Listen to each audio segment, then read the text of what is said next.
안녕하세요. 뉴스반장입니다. 13일 마침내 더불어민주당이 비례연합정당 참여를 최종 확정했습니다. 이로써 4.15 총선 지형에 큰 변화를 가져오게 됐는데요. 더불어민주당은 13일 전당원 투표를 통해 민주진보개혁진영 비례대표용 연합정당에 참여하기로 최종 확정했습니다.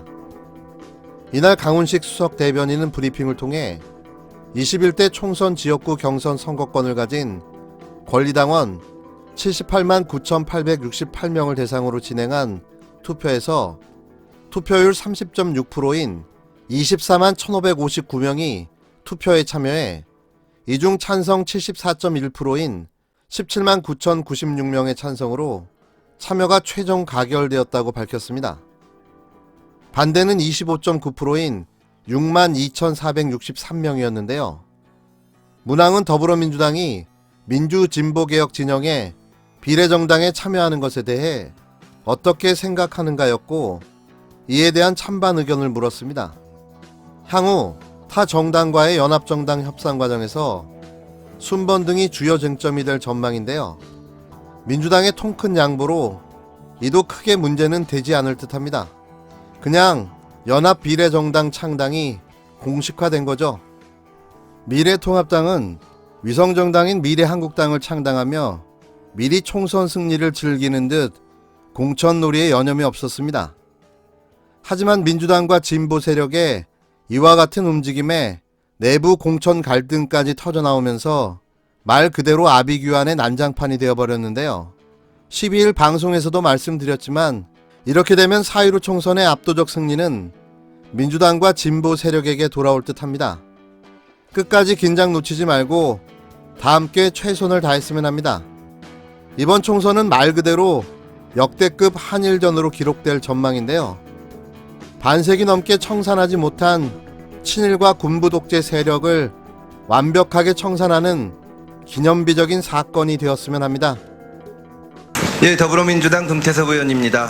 이번 논란으로 큰 실망을 한 젊은 세대를 위해서 첫 번째 질문을 드리겠습니다. 후보자는 오랜 기간 SNS를 통해서 사회 문제에 대해, 특히 공정함에 대해 발언을 해왔습니다. 극심한 경쟁에 시달리는 젊은이들은 후보자의 발언을 보면서 그래도 이 세상에는 가치를 지켜가며 사는 분이 있구나, 본보기가 되는 분이 있구나라는 생각을 해왔습니다.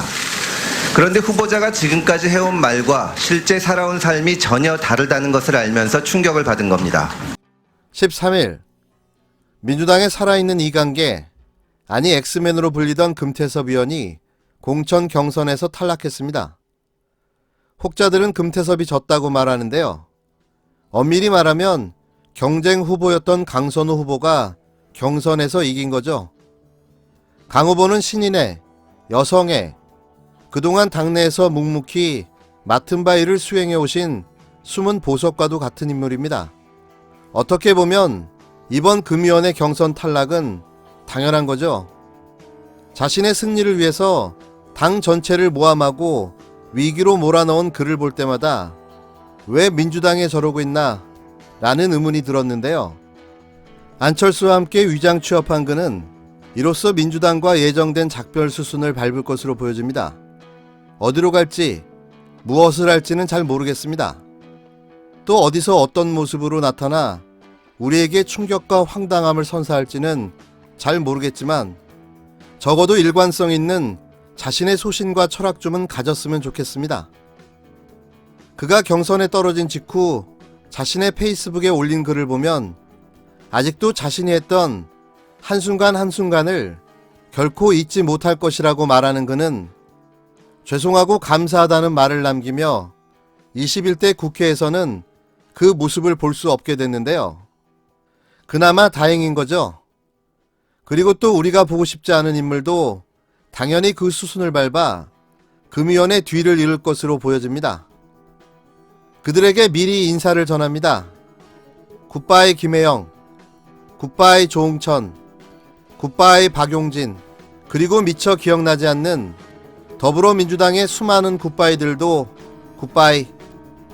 예, 우리 당을 위해서 제가 막아내야죠. 이번 총선을 조국 수호 선거로 치를 수는 없습니다. 강서갑이 19대 총선 때 놓은 갑이 되어서는 안 됩니다. 이제 절대 다수의 국민들은 우리가 판단착오도 있고 실수도 있지만 문재인 정부가 잘해서 성공하기를 바라고 있다고 생각을 합니다. 그러기 위해서는 저희가 자기 교정 능력을 가질 수 있어야 한다고 생각을 합니다. 지금 조국 장관 임명은 이미 지나간 일인데 그걸 놓고 조국 수호가 이슈가 되는 선거를 치르는 것은 미래를 바라보는 것도 아니고 자칫하면은 유권자들한테 저희가 하는 일이 절대 틀리지 않다. 그런 오만한 자세로 비칠 수가 있기 때문에 좀 더 겸허하게 저희가 잘못한 거에 대해서는 인정하고 판단착오에 대해서도 인정을 하고 비판을 받으면서 겸허한 자세로 선거를 치러야 한다고 생각합니다. 한 보수 언론 매체의 보도를 보면 더불어민주당의 대표적 소신파로 알려진 금태섭 의원은 총선 본선행이 좌절됐고 소신 행보 때문에 이어진 순환사가 당내 경선 탈락으로 일단락되었다고 보도하고 있습니다. 또 당의 기류가 중도층 정서에서 멀어질 때마다 쓴소리를 내온 소신파 의원들이 받아든 참담한 성적표에 현역 의원들도 충격을 감추지 못하고 있다고 떠들어대고 있는데요.